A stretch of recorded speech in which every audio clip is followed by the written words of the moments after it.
menjelaskan latar belakang bangsa Inggris masuk ke Indonesia.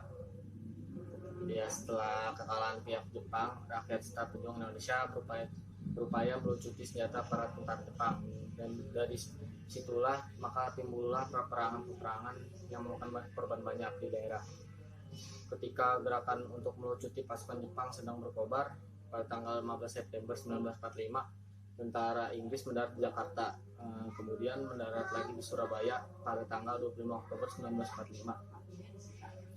Tentara Inggris bergabung pada sekutu AFNI yang disebut juga Allied Force Netherlands as Indies atas keputusan dan atas nama blok sekutu, dengan tujuan untuk melucuti tentara Jepang, membebaskan tawanan perang yang ditahan Jepang, serta memulangkan tentara Jepang ke negerinya.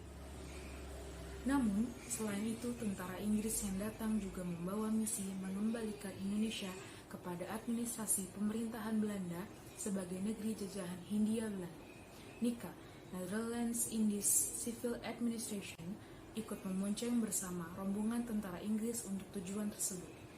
Hal ini memicu gejolak rakyat Indonesia dan memunculkan pergerakan perlawanan rakyat Indonesia di mana-mana untuk melawan tentara AFNI dan pemerintahan NICA.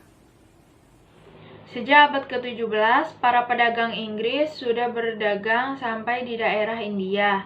Di India Timur, para pedagang Inggris mendirikan kongsi dagang, yakni East India Company, pada tahun 1600. Dengan daerah operasinya adalah India. Pusat kekuatan EIC adalah Kalkutta, India. Dan dari kota inilah Inggris meluaskan wilayahnya ke Asia Tenggara. Di bawah Gubernur Jenderal Lord Minto yang kedudukan di Kalkutta, dibentuk ekspedisi Inggris untuk merebut daerah-daerah kekuasaan Belanda yang ada di wilayah Indonesia.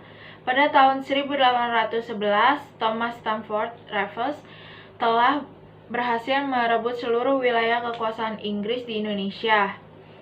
Berdasarkan Perjanjian London tahun 1815, Inggris diharuskan mengembalikan kekuasaannya di Indonesia kepada Belanda, dan pada tahun 1816 Inggris melakukan kewajibannya itu. Inggris mulai menduduki Indonesia sejak keberhasilannya mengalahkan pasukan Gubernur Jenderal Jansen pada 1811. Thomas Stamford Raffles kemudian ditunjuk sebagai Letnan Gubernur untuk menjalankan pemerintahan di Indonesia. Sebagai seorang yang memiliki jiwa revolusioner, Raffles ingin memperbaiki tatanan yang telah ada melalui kebijakannya. Raffles menginginkan adanya perubahan dalam berbagai bidang, salah satunya dalam bidang ekonomi. Kebijakan Raffles di bidang ekonomi. Ada beberapa kebijakan yang dijalankan oleh Raffles dalam bidang ekonomi. Yang pertama, ia menghapus segala bentuk penyerahan wajib dan juga sistem pajak. Kemudian ia memberikan kebebasan dalam usaha perdagangan dengan memberikan kesempatan kepada rakyat-rakyatnya untuk menanam tanaman-tanaman yang sekiranya laku di pasar internasional. Kemudian kebijakan selanjutnya yaitu ia juga melaksanakan monopoli garam, menjual tanah kepada pihak swasta, dan juga melanjutkan usaha penanaman kopi. Ia juga menghapus sistem kerja rodi dan perbudakan yang ada, dan juga memperlakukan sistem sewa tanah. Raffles sendiri sebenarnya ia adalah orang yang berpikiran atau berpandangan maju, yang ingin memperbaiki tanah jajahan dan juga meningkatkan kemakmuran kepada rakyat-rakyatnya. Namun dalam prinsip itu tersebut terdapat beberapa kendala dalam pelaksanaannya. Kendala yang dialaminya yaitu kendala budaya dan kebiasaan petani yang sulit diubah. Terus juga kurangnya pengawasan pemerintah.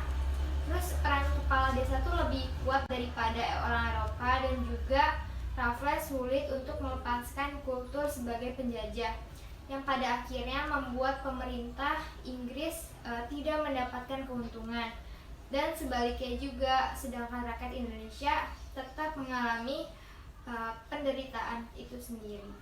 Dampak penjajahan Inggris di bidang ekonomi. Pengaruh penjajahan Inggris bagi masyarakat Indonesia dalam aspek ekonomi adalah sebagai berikut. Terbagi menjadi dua, yaitu dampak positif dan dampak negatif. Yang pertama, dari dampak positif, diperkenalkannya sistem sewa tanah. Kemudian yang kedua, perkebunan di Jawa terus berkembang.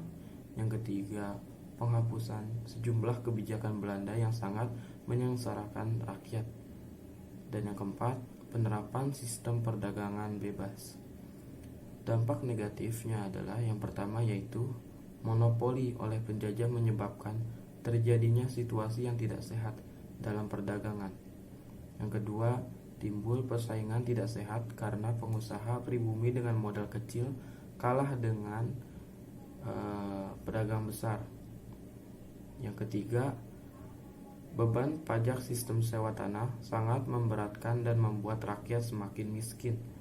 Dan yang terakhir, yang keempat, kerja rodi, perbudakan, dan monopoli masih dilakukan.